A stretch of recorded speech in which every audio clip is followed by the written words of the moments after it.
네, 정치권 소식입니다. 더불어민주당은 김종인 신임 선거대책위원장 취임 간담회를 열고 총선 의지를 다잡은 가운데 한쪽에서는 탈당 행렬이 이어졌습니다. 새누리당은 노동개혁 일부 법안이 19대 국회 최악의 법안이라는 문재인 대표의 발언과 관련해서 비판을 쏟아냈습니다. 국회로 가보겠습니다. 이승현 기자.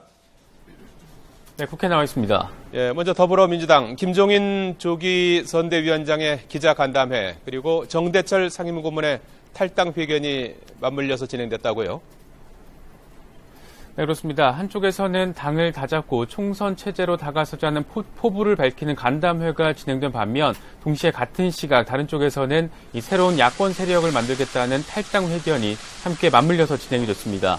먼저 김종인 더민주 신임 선대위원장은 취임 간담회를 열고 선대위 추진 구상 등을 밝혔습니다. 김 위원장은 자신은 경제민주화를 실현하기 위한 길에 헌신해왔고 그 길을 이루기 위해 최선의 노력을 다하겠다면서 이를 통해 새로운 미래 비전을 제시하겠다고 밝혔습니다. 김 위원장의 말입니다. 오늘 총선에서는 불평등을 해결하고 경제민주화를 제대로 구현할 수 있는 정당이 국민의 선택을 받을 것이라고 확신합니다. 지금이야말로 당을 재정비하고 정책 정당으로 탈바꿈할 수 있는 마지막 기회라고 생각을 합니다. 더불어민주당이 총선에서 국민의 믿음을 다시 얻는데 전력을 다할까 합니다. 더민주 지도부가 김종인 카드로 당 분열 수습에 주력하는 가운데 오늘은 유영민 전 포스코 경영연구소 사장이 추가 외부 영입 인사로 입당했습니다. 더민주 지도부의 이 같은 노력에도 탈당 행렬은 오늘도 계속됐습니다. 더민주에서 구민주계를 대표해온 정대철 상임고문은 오늘 탈당 회견을 국회에서 진행했고 전직 의원 40여 명이 함께 탈당계를 제출했습니다.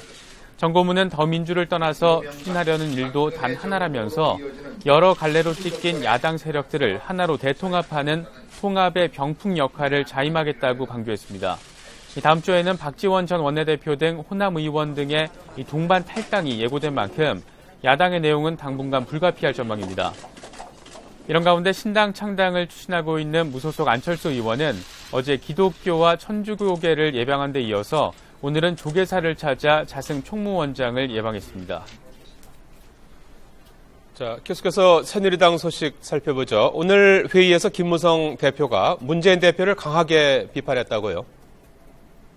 네, 그렇습니다. 발단은 더불어민주당 문재인 대표의 발언에서 시작이 됐습니다. 새누리당 김무성 대표는 문 대표가 어제 성명을 통해서 노동개혁 5개 법안 가운데 기간제법과 파견법이 19대 국회 최악의 법안이라고 발언한 것과 관련해서 정말 어이가 없는, 묵고할 수 없는 발언이라고 직격탄을 날렸습니다. 김 대표는 최소한의 예의도 없고 노동개혁에 대한 일말의 이해도 없는 발언이자 전형적인 운동권에 편협한 사고라고 비판했습니다.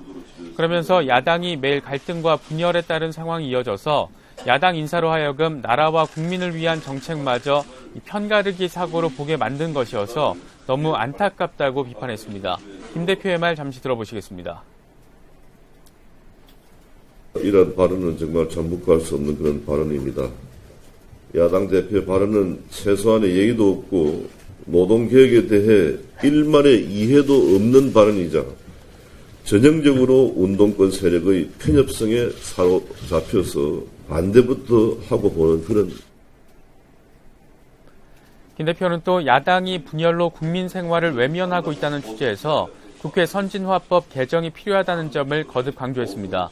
이 만국법인 선진화법을 무력화시키지 않는다면 미래가 없다면서 자신이 4월 총선에서 180석 확보를 이야기한 것은 선진화법을 무력화시키기 위해 국민께 눈물로 호소한 의미였다고 설명했습니다.